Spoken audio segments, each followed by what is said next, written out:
Hi guys, welcome back to coffee with Sneha. എല്ലാവരും സുഖമായിട്ടിരിക്കുന്നു വിശ്വസിക്കുന്നു. ഞാനും സുഖമായിട്ടിരിക്കുന്നു. അപ്പം ആദ്യമായിട്ടാണ് വീഡിയോ കാണുന്നതെങ്കിൽ ലൈക്ക് ചെയ്യാനും കമന്റ് ചെയ്യാനും സബ്സ്ക്രൈബ് ചെയ്യാനൊന്നും മറക്കണ്ടെന്ന് പറഞ്ഞുകൊണ്ട് നമുക്ക് ഇന്നത്തെ വീഡിയോയിലേക്ക് പോകാം. ഇന്നത്തെ വീഡിയോ വേറെ ഒന്നുമല്ല, നമ്മുടെ അമ്മയിൽ അങ്ങനെ കൂട്ടരാജ് സംഭവിച്ചിരിക്കുകയാണ്. ആരെങ്കിലും ഒക്കെ പീഡനം ചെയ്യാത്തവരുണ്ടെങ്കിൽ അല്ലേ അവർക്ക് അവിടെ പിടിച്ചു നിൽക്കാൻ പറ്റുള്ളൂ. ഇത് കമ്മിറ്റി അംഗങ്ങളുടെ പേരിലാണ് കൂടുതലായിട്ട് ആരോപണങ്ങൾ ഉയർന്നു വന്നുകൊണ്ടിരിക്കുന്നത്. അതുകൊണ്ട് തന്നെ ഈ രാജി എന്തുകൊണ്ടും അനിവാര്യമായിട്ടുള്ളതാണ് അവരെ സംബന്ധിച്ച്.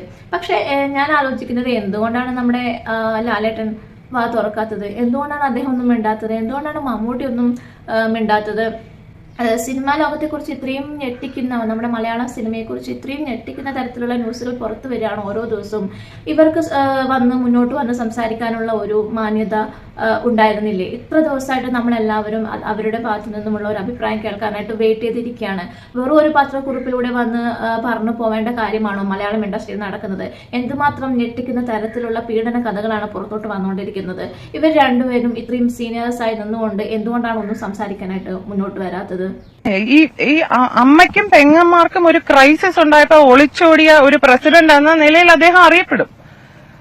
അല്ലാതെ ഇപ്പൊ വിലക്കാനും ഈ കുറ്റം ചെയ്തവരെ ഇതിനകത്ത് നിർത്താനും ഒക്കെ നടത്തുന്ന പ്രസ് മീറ്റുകളിലെ ആർജവം പോയിട്ട് നമ്മൾക്ക് കാണാനില്ല. എല്ലാരും ചോദിക്കുക, എവിടെ പോയി?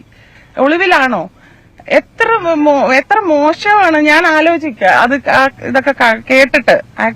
അപ്പൊ ഇതിൽ നിന്ന് നമ്മൾ എന്താണ് മനസ്സിലാക്കേണ്ടത്? ഇവരുടെ മടിയിൽ കനമുണ്ടെന്ന് തന്നെ മനസ്സിലാക്കണ്ടേ? ഇവർ മുന്നോട്ട് വന്ന് പറഞ്ഞു കഴിഞ്ഞാൽ മേ ബി ഇവരെ കുറിച്ച് ആരെങ്കിലും എന്തെങ്കിലും തരത്തിലുള്ള ആരോപണങ്ങളുമായി വരുമെന്നുള്ള പേടിയായതുകൊണ്ടല്ലേ ഇവരിങ്ങനെ നിൽക്കുന്നതെന്ന് നമ്മൾ പറഞ്ഞാൽ ഇവർക്കത് നിഷേധിക്കാനായിട്ട് കഴിയുമോ? പേടിയില്ലാത്തവർ മുന്നോട്ട് വന്ന് സംസാരിക്കില്ലേ? എന്തുകൊണ്ടാണ് ഇവർ പറയാത്തതെന്ന് അങ്ങനെ ആലോചിക്കുകയാണെങ്കിൽ സത്യം പറഞ്ഞാൽ അവർക്കും ഭയമുണ്ട് ആരെങ്കിലും നമ്മുടെ പേരിൽ വന്ന് വിളിച്ചു പറയുമെന്നുള്ളത്, അല്ലേ? അപ്പോൾ മുൻകാലങ്ങളിൽ അങ്ങനെ എന്തെങ്കിലും ചെയ്തിട്ടുണ്ടെങ്കിലല്ലേ അവർക്ക് പേടിക്കേണ്ടതുള്ളൂ. അപ്പം അവരും അത്ര ക്ലിയർ അല്ല എന്ന് തന്നെയല്ലേ ഇത് സൂചിപ്പിക്കുന്നത്. അതനുസരിച്ചിട്ട് അമ്മയിലെ എല്ലാ അംഗങ്ങളും രാജിവെച്ചിരിക്കുന്നു എന്നുള്ളത് ശരിക്കും പറഞ്ഞ ഒരു ശുഭപ്രതീക്ഷയുടെ തുടക്കം തന്നെയാണ്.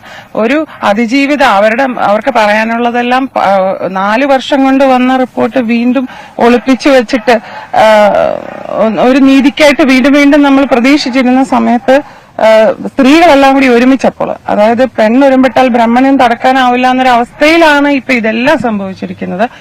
എന്തായാലും അതൊരു പുതിയ ശുദ്ധി കലശത്തിന് കാരണമാവുന്നതിൽ സന്തോഷമുണ്ട്. ആ ധാർമ്മിക ഉത്തരവാദിത്വം ഏറ്റെടുക്കാൻ അതിന്റെ അമ്മയുടെ സംഘടനയുടെ തലപ്പത്തിരുന്നവർ കാണിച്ചതിൽ വളരെയധികം സന്തോഷമുണ്ട്. ഇനിയെങ്കിലും ഇങ്ങനെയുള്ളൊരു ക്രൈസിസ് വരുമ്പോ ആ സംഘടനയിലെ മെമ്പേഴ്സിനെ അല്ലെങ്കിൽ അമ്മയെയും പെങ്ങന്മാരെയും നോക്കാതെ ഒളിച്ചോടുന്ന നേതാക്കന്മാരെ ആ തലപ്പത്ത് കൊണ്ടുവരാതെ നട്ടെല്ലും ആർജവവും ആണത്വവും സ്ത്രീപക്ഷം അത് പറയാതിരിക്കാൻ പറ്റില്ല. പക്ഷെ ഒരു ചോദ്യങ്ങൾക്ക് ഉത്തരം പറയാൻ കഴിയുന്ന സ്ത്രീ ജനങ്ങളെ ആ നേതൃത്വത്തിലേക്ക് കൊണ്ടുവരണം. അല്ലാതെ ഇതിലെ എഗെയിൻ ഒരു പുതിയ 15-അംഗ പവർ കമ്മിറ്റി ഉണ്ടായി അവരുടെ പപ്പറ്റായിട്ട് ഇരിക്കുന്ന സ്ത്രീകളെ വെക്കാതെ എന്നാണ് എനിക്ക് പറയാനുള്ളത്. കാരണം നമ്മളൊരു പ്രമാണിയെ കൊല്ലുമ്പോൾ അടുത്ത പ്രമാണി ജനിക്കുന്നു എന്നൊരു ഇതുണ്ട് അതില്. അതുപോലെ വീണ്ടും ഇതുപോലൊരു പവർ വിളയാട്ടം നടത്താതെ മീൻസ് ആവിഷ്കാര സ്വാതന്ത്ര്യത്തോടെ ഓരോ പുതിയ സിനിമകൾ എടുക്കാനും അല്ലെങ്കിൽ ഇതിന്റെ പാഷനായിട്ട് ആഗ്രഹിച്ചു വരുന്നവർക്കും ഒരു പുതിയ പ്രതീക്ഷ തന്നെയാണിത്. എന്റെ അച്ഛൻ അന്ന് പറഞ്ഞിരുന്നു ഈ സംഘടന പിരിച്ചുവിടണം എന്ന്. അത് തന്നെ ഞാനും ആവർത്തിച്ചിരുന്നു. പക്ഷെ കുറച്ച് സ്ത്രീകൾ വിചാരിച്ചപ്പോ ഇത്രയേറെ മാറ്റങ്ങൾ വരുത്താൻ സാധിച്ചതിൽ സത്യം പറഞ്ഞാൽ ചാരിതാർത്ഥ്യമുണ്ട്. ഇനിയും എല്ലാവരും ഇത് ഒരു കൊടുങ്കാറ്റായിട്ട് തന്നെ മാറിയ സ്ഥിതിക്ക് എല്ലാവരും പുറത്തു വന്ന് അടുത്ത നടപടികളിലേക്കും കൂടി കടക്കാവുന്ന രീതിയിലുള്ള ഒരു കാര്യങ്ങൾ ചെയ്യണം എന്നാണ് എനിക്ക് ഈ അവസരത്തിൽ പറയുന്നത്. കഴിഞ്ഞ ദിവസം പൃഥ്വിരാജ് നടത്തിയിട്ടുള്ള പ്രസ്താവന നമ്മൾ എല്ലാവരും കണ്ടിട്ടുള്ളതാണല്ലേ. അദ്ദേഹത്തിന് ആരെയും പേടിക്കേണ്ട, അദ്ദേഹത്തിന്റെ മടിയിൽ കനമില്ല. അതുകൊണ്ട് തന്നെ അദ്ദേഹം വന്നിട്ട് ആ ഒരു പ്രസ് മീറ്റിൽ സംസാരിച്ച കാര്യം നമ്മൾ എല്ലാവരും കണ്ടത്. അത്ര ക്ലിയർ ആയിട്ടാണ് മാധ്യമങ്ങൾ ചോദിക്കുന്ന ചോദ്യങ്ങൾക്ക് അദ്ദേഹം ആൻസർ ചെയ്തിട്ടുണ്ടായിരുന്നത്. മാധ്യമങ്ങൾക്ക് പിന്നീട് ഒരു ഡൗട്ട് പോലും വരാത്ത രീതിയിലുള്ള, രണ്ടാമത് അദ്ദേഹത്തിനെ കുത്തി ഓരോ ചോദ്യങ്ങൾ ചോദിക്കേണ്ടി വരാത്ത രീതിയിലുള്ള അത്രയും ക്ലിയർ ആയിട്ടാണ് അദ്ദേഹം ഓരോ കാര്യങ്ങൾക്കും റിപ്ലൈ കൊടുത്തിട്ടുണ്ടായിരുന്നത്. അദ്ദേഹത്തിന്റെ നിലപാട് എന്താണെന്നുള്ളത് നമ്മൾ എല്ലാവരും കണ്ടു കഴിഞ്ഞു. അപ്പം അതുപോലെ വന്ന് മോഹൻലാൽ അല്ലെങ്കിൽ മമ്മൂട്ടി സംസാരിക്കണമെന്നാണ് നമ്മൾ ആഗ്രഹിക്കുന്നത്, അല്ലെ? എന്തുകൊണ്ട് അവർക്ക് ഇത് സാധിക്കുന്നില്ല എന്ന് നമ്മൾ എല്ലാവരും ആലോചിക്കേണ്ട ഒരു കാര്യം തന്നെയാണ്. എന്തായാലും എല്ലാവരും രാജിവെച്ചത് സ്വാഗതാർഹമായിട്ടുള്ള കാര്യം തന്നെയാണ്. കാരണം ഒരേ കമ്മിറ്റി തന്നെയാണ് കാലങ്ങളായിട്ട് വന്നുകൊണ്ടിരിക്കുന്നത്. അതുകൊണ്ട് തന്നെ പുതിയ പുതിയ കുട്ടികളൊക്കെ മുന്നോട്ട് വരട്ടെ. പുതിയ ആൾക്കാർ വരാതെ ഈ ഒരേ കമ്മിറ്റിയിലെ ആളുകൾ തന്നെ അവിടെ ഇരിക്കുമ്പോഴാണ് കൂടുതൽ കൂടുതൽ പ്രശ്നങ്ങൾ. അവർക്ക് എന്തും ചെയ്യാം. അവരെ സുഖിപ്പിച്ചിട്ട് അവരെ ഫേവർ ചെയ്ത് നിൽക്കുന്ന ആളുകൾക്ക് ബെനിഫിറ്റ്സ് കിട്ടുകയും അല്ലാത്തവരെന്നും ഒന്നും കിട്ടാതെ വിഷമിച്ചിരിക്കുകയും ചെയ്യേണ്ട ഒരു അവസ്ഥയിലേക്കാണ്, ഒരു നീതി ലഭിക്കാത്ത അവസ്ഥയിലേക്കാണ് പോയിക്കൊണ്ടിരുന്നത്. അതുകൊണ്ട് തന്നെ ഈ ഒരു കുത്തകയായി കൈവച്ചിരുന്ന ഈ ഒരു പൊസിഷനിലുള്ള ആളുകളൊക്കെ അവിടെ നിന്ന് ഇറങ്ങി പുതിയ ആളുകൾ തന്നെ മുന്നോട്ട് വരണം എന്നുള്ളത് തന്നെയാണ് എന്റെയും ഒരു ആഗ്രഹം. എൻ്റെ ഒരു അഭിപ്രായത്തിൽ സ്ത്രീകൾ വരട്ടെ, ഒരു 50% സംവരണം സ്ത്രീകൾക്ക് അവർ കൊടുക്കട്ടെ. അത് സ്ത്രീകൾക്ക് എന്താണ് ഈ ഒരു സ്ഥാനങ്ങളൊന്നും കൈകാര്യം ചെയ്യാൻ പറ്റില്ല എന്നാണ് ഇവർ വിചാരിച്ചു വെച്ചിരിക്കുന്നത്. സ്ത്രീകളെല്ലാം മൾട്ടി ടാസ്ക് ചെയ്യുന്ന ആൾക്കാരാണ്. അവർക്ക് ഏത് കാര്യങ്ങളും ചെയ്യാനുള്ള പ്രാപ്തിയുള്ള ആളുകൾ തന്നെയാണ്. അതുകൊണ്ട് തന്നെ ഒരു 50% സ്ത്രീകൾക്ക് ഒരു സംവരണം അവിടെ കൊടുക്കണം എന്നുള്ളതാണ് ഞാൻ ആഗ്രഹിക്കുന്നത്. ഒന്നും കാണാനായിട്ട് നമ്മുടെ മഹാനായിട്ടുള്ള തിലകൻ ചേട്ടനില്ല എന്നുള്ള ഒരു വിഷമം മാത്രമേ എനിക്കുള്ളൂ.